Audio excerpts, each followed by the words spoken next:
There comes a moment in every person's life when the running must stop.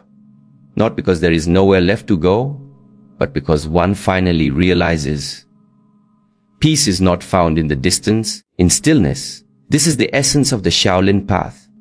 In the modern world, we are masters of escape. We escape through distraction, entertainment, work, even spiritual practice. But the Shaolin monk does not run from his suffering, sits with it. He breathes with it. He studies it. Because we understand the mind that always escapes, never understands. In Shaolin practice, we do not simply train the body. We train the mind to stop resisting reality. We learn to remain in discomfort. We confront fear, not to conquer it, but to know it. Because true mastery is not control of the outer world, but of the inner world. Every time you avoid something difficult, your emotions, your past, your truth, you dig a deeper hole inside. Escape becomes a habit, a reflex, a prison. But the day you stop escaping is the day you begin to live, not survive, not exist, but live fully, presently, courageously. Because to live is to feel, to stay, to face, to transform.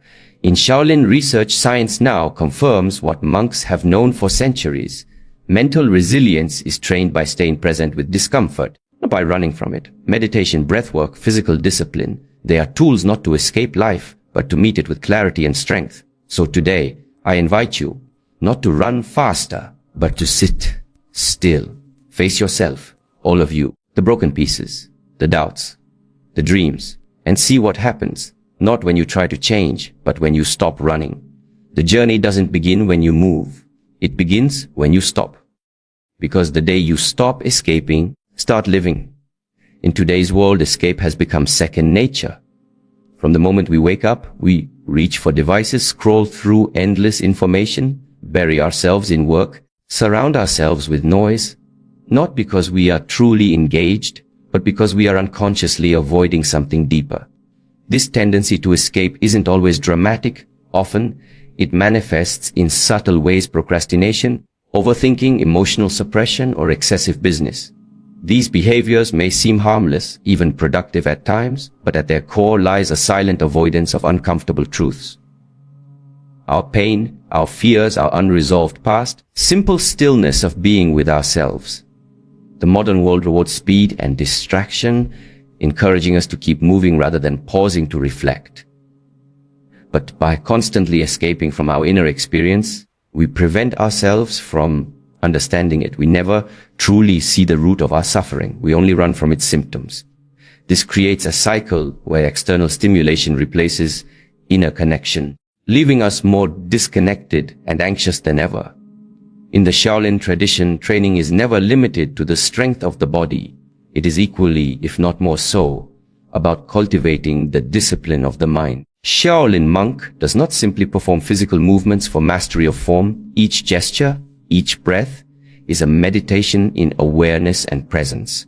Through rigorous daily practice, the mind is taught to observe rather than react, to endure rather than resist, and to focus without being pulled away by distraction. This mental training is essential because escaping is not just a physical act. It begins in the mind, where thoughts seek refuge from discomfort, where emotions are pushed aside, and where fear dictates action. The monk's way is to sit with that discomfort, to become intimately familiar with it, to study its nature until it loses its power to control. Mental discipline is not built in silence and stillness alone, but also through deliberate challenge, through waking up before dawn, through repetitive motion, through enduring the ache of long-held postures, and through the refusal to give in to the mind's demand for ease. In this way, the mind is forged like steel, not by avoiding the fire, but by moving through it with awareness and purpose. Facing discomfort lies at the very heart of Shaolin philosophy, not as a test of endurance for its own sake, but as a gateway to inner transformation.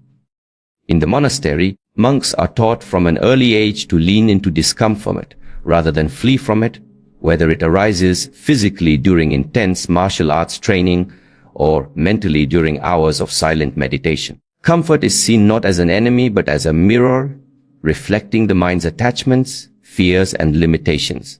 The purpose is not to suppress pain or deny suffering, but to understand its nature, to observe it without judgment, and to remain grounded in the present moment while it arises. By doing this consistently, resilience is not just developed, it is awakened. The monk learns that resilience is not brute toughness, but the quiet strength of remaining present in the face of adversity. When the body trembles and the mind cries out for escape, that is precisely the moment training begins. Through such disciplined exposure, what once triggered panic or avoidance becomes familiar, even welcome, as a teacher. This is the path to mastery, not the absence of discomfort, but the ability to meet it without being broken by it. Mental clarity is not something that arrives through constant motion or the relentless pursuit of answers in the external world. It is something that emerges naturally from stillness, from the deliberate act of pausing and allowing the mind to settle. In the Shaolin tradition, clarity is not forced, it is uncovered. Just as muddy water clears when left undisturbed, the mind too reveals its natural state when we stop feeding it with noise, distraction, and the compulsion to escape. Constant movement, be it physical, emotional, or mental, keeps the surface of the mind agitated, clouded with judgment, fear, and restlessness. This is why Shaolin practice emphasizes stillness as much as action. Both are forms of cultivation. In moments of stillness, when a monk sits in meditation or stands motionless in a posture, something profound happens. The layers of mental chatter begin to peel away, and what remains is a deep, stable awareness. From that place, insights come, not from analysis or struggle, but from presence. True answers, the kind that guide a meaningful life, arise not when we run toward them, but when we are quiet enough to hear them. Stillness becomes the canvas on which understanding paints itself, a space where the mind no longer needs to escape because it has finally come home. Avoidance is a quiet architect of suffering, building walls around our lives that gradually turn into an invisible prison. Each time we choose to turn away from what we fear, whether it's a difficult emotion, an unresolved memory, or a painful truth about ourselves, we give that fear more power and more space within us. What begins as a momentary coping mechanism quickly becomes a habit, and that habit evolves into a pattern of escape so familiar that we barely notice its grip. In the Shaolin path, kind of avoidance is seen as one of the greatest obstacles to freedom, not because the things we fear are so terrible, but because our resistance to them traps us in a cycle of internal conflict. The more we avoid, the narrower our world becomes. Experiences are filtered, relationships are limited, and our sense of self becomes smaller and more fragile. It is not the fear itself that creates suffering, but the layers of denial we build around it. Shaolin training confronts this directly by encouraging practitioners to go where the discomfort is, to investigate the edges of fear, and to remain open in the face of uncertainty. Deliberate facing of what we would rather avoid begins to dissolve the mental barriers we've constructed. Over time, what once felt unbearable becomes manageable, and what once imprisoned us begins to reveal the path to our liberation. To live truly and deeply is not to accumulate more experiences or chase constant excitement, but to become fully present in each moment as it is. Presence is the essence of aliveness, and it cannot be found in distraction, in the past, or in imagined futures. It can only be touched here and now. In the Shaolin tradition, this understanding is woven into every aspect of daily life. Whether a monk is sweeping the floor, eating a bowl of rice, or practicing a complex martial form, the goal is not just the action itself, but the quality of attention brought to it. Presence transforms the ordinary into the extraordinary, revealing layers of life that remain hidden to a restless mind. When we stop escaping and bring our awareness fully to the present, we begin to experience life not through the lens of survival or habit, but with clarity and depth. We start to notice our breath, the sensations in our body, the subtle shifts in our emotions. Each moment becomes a teacher, interaction a mirror. Living becomes less about reaching somewhere and more about being awake to what is already here. The more present we are, the more we recognize that the richness of life was never in the future. It was always in the unnoticed details of the now. Presence invites connection to self, to others, to the world around us. It softens resistance, dissolves fear, and reveals a quiet joy that does not depend on circumstance. In recent years, scientific studies have begun to validate what Shaolin monks have practiced for centuries, that sustained presence with discomfort through mindfulness, breathwork, and disciplined physical training builds profound psychological resilience. Research into mindfulness meditation, a cornerstone of Shaolin discipline, shows measurable changes in brain structures related to emotional regulation, attention, and stress response. But the monks have always known this, not through charts or data, but through lived experience.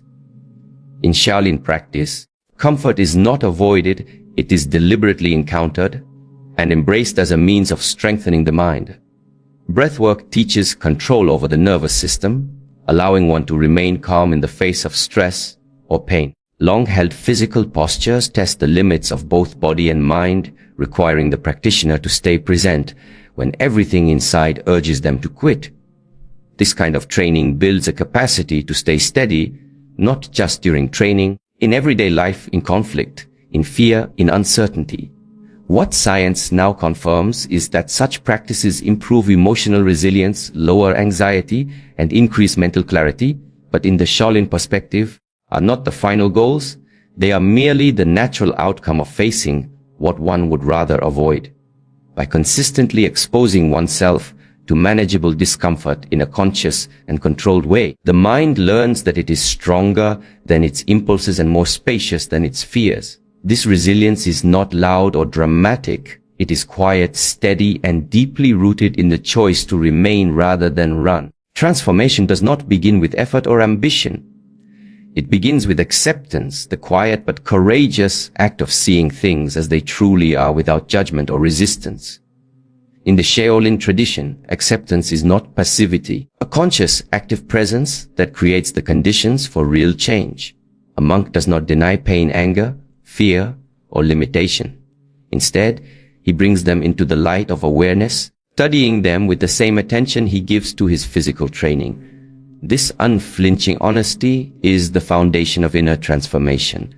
When we avoid or suppress parts of ourselves, we remain divided within, constantly using energy to push down what wants to be seen. But when we accept these parts, not as enemies, but as aspects of the human experience, we reclaim that lost energy and something begins to shift. Acceptance creates space, softens the internal battle, and allows us to meet ourselves where we actually are, not where we wish we were. From this place of grounded awareness, growth becomes organic. It is no longer forced or driven by self-rejection. Instead, flows naturally because we are no longer fighting reality. In Shaolin teaching, this is reflected in the principle of Wu Wei, effortless action, where alignment with truth replaces struggle.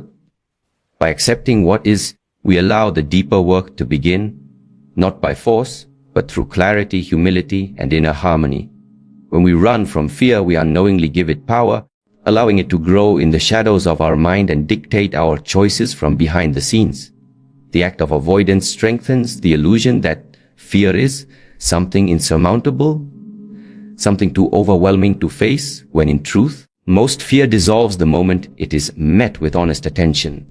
In the Shaolin way, fear is not treated as something shameful or to be eradicated. It is treated as a teacher, a signal pointing toward the edge of our growth. Monks are trained to enter situations that bring discomfort and uncertainty, not recklessly, but with mindful presence and inner stillness. Whether it is enduring physical exhaustion, confronting emotional vulnerability, or engaging in silence that strips away distraction, they meet fear not with resistance, but with curiosity and grounded breath. This approach changes the relationship with fear. It becomes less of a threat and more of a threshold. Fear loses its control not through suppression, but through familiarity. The more we face it, the more we realize it is not a wall, but a door.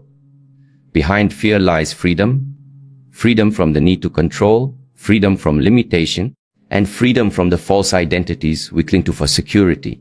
In facing fear directly, we recover the part of ourselves that was lost to hesitation. We step back into our full presence, not as someone without fear, as someone no longer ruled by it. The path to peace is not something to be found in distant lands. external achievements, or the ever-shifting circumstances of the outside world. It is an inward journey that begins the moment we stop seeking elsewhere and start turning our attention within. In Shaolin philosophy, all outer conflict is seen as a reflection of inner unrest. Therefore, true harmony cannot be created by rearranging the world, but by transforming the mind that perceives it. Monks do not retreat from the world because they reject it. They retreat so they can study their own minds without distraction, stripping away the layers of illusion and conditioned thought that cloud their perception. Through meditation, movement, breath, and disciplined living, they quiet the noise that drowns the subtleties of life and create space for peace to emerge, not as an escape from difficulty, but as a stillness that remains even in the face of challenge. The more one connects with this inner sanctuary, the less reactive and more compassionate one becomes, because peace is no longer dependent on external validation or comfort.